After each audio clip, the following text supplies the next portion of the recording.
तुम्हें मेरा एहसास है किस हाल में हूँ। अरे तुमने मेरी कॉल तो रिसीव की।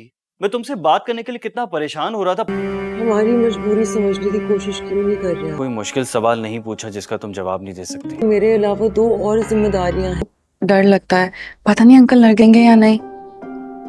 आफ्टर ऑल ये रिश्ता मेरी वजह से। सिल एहसान फरामोश के आने वाले एपिसोड में दोस्तों आप देखेंगे कि हमजा फलक को कहेगा कि जब से तुम मेरी ज़िंदगी में आई हो तब से मेरी ज़िंदगी में कुछ भी सही नहीं हो रहा।